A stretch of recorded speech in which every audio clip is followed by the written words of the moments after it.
UGC net paper 2 Hindi साहित्य इकाई 5 सच्चिदानंद हीरानंद वात्स्यायन अज्ञेय द्वारा रचित कलगी बाजरे की कविता।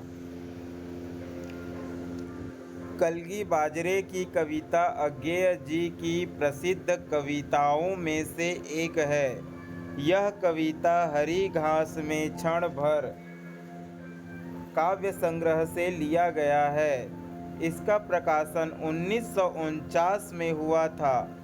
इस कविता में कवि ने अपनी प्रेमिका की तुलना तारा, कुमुदनी या चंपे की कली जैसी पुराने प्रतीकों को छोड़कर चिकनी हरी घास और बाजरे की बाली से करते हैं।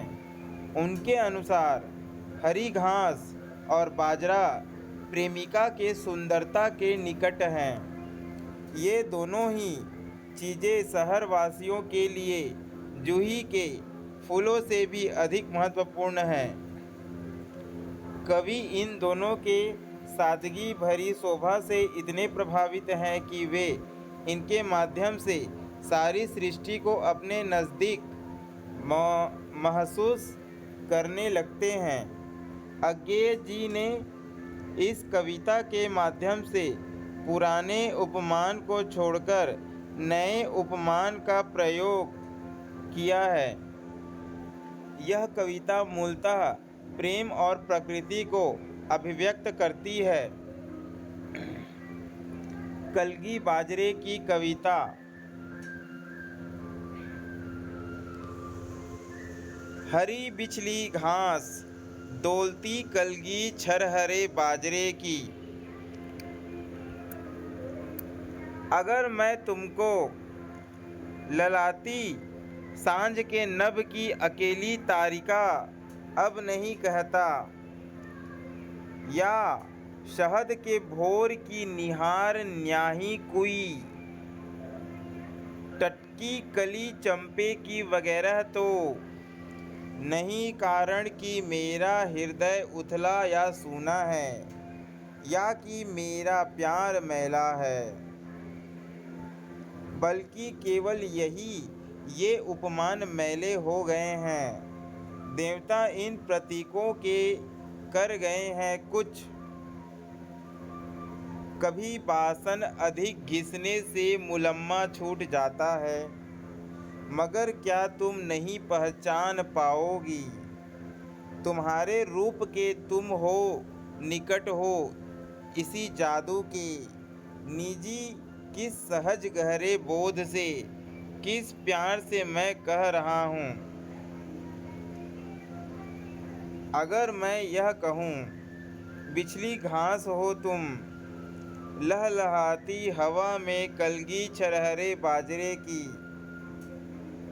आज हम सहरातियों को पालतू मालंच पर सवारी जूही के फूल से सृष्टि के विस्तार का, ऐश्वर्य का, औदार्य का, कहीं सच्चा कहीं प्यारा एक प्रतीक बिछली घास है, या शरद की सांझ के सुने गमन की पीठिका पर डोलती कलगी अकेली बाजरे की।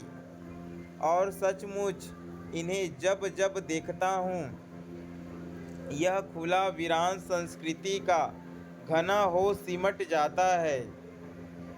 मैं एकांत होता हूँ समर्पित। शब्द जादू है, मगर क्या है समर्पण? कुछ नहीं है। व्याख्या।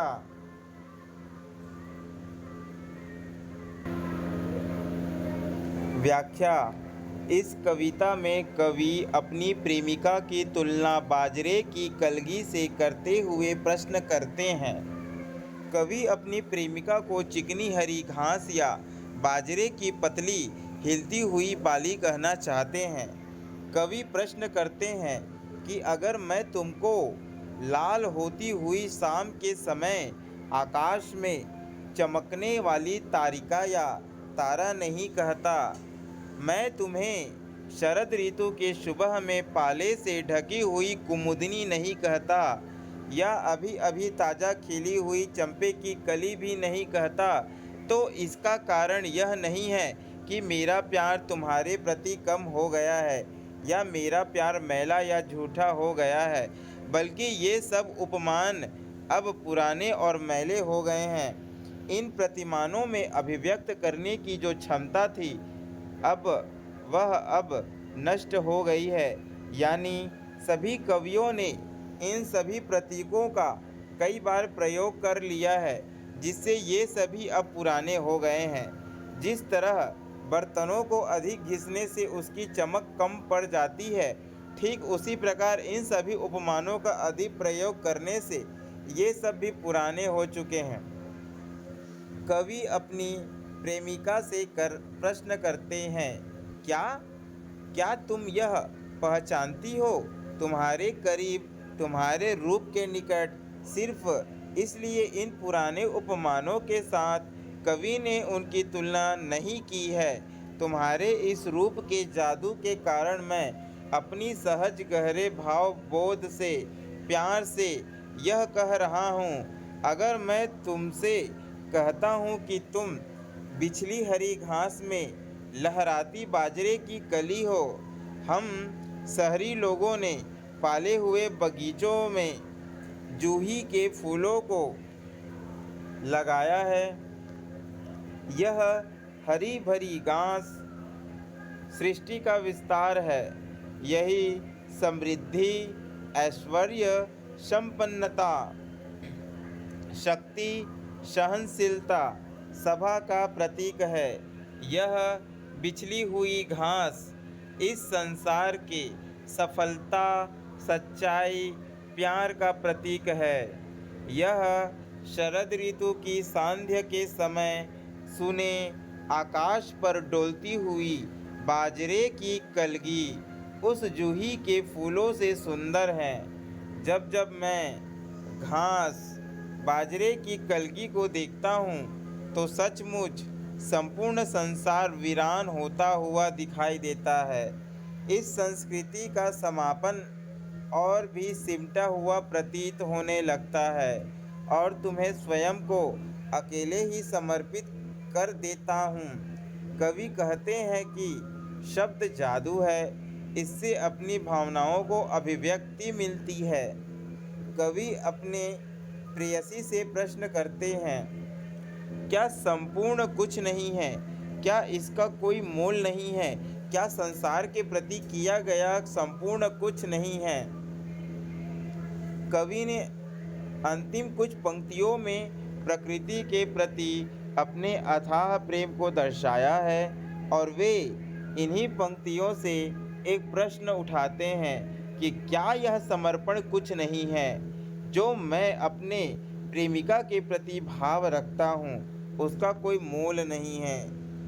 कविता में सहज एवं प्रवाहपूर्ण भाषा का प्रयोग किया गया है, नए उपमानों का प्रयोग किया गया है, उपमा अलंकार का प्रयोग किया गया है, कविता में मानवीकरण किया गया है। कवि ने अपने प्रेमिका के प्रति समर्पण भाव को दर्शाया है। कवि अपने जमीन से जुड़ा रहना चाहता है।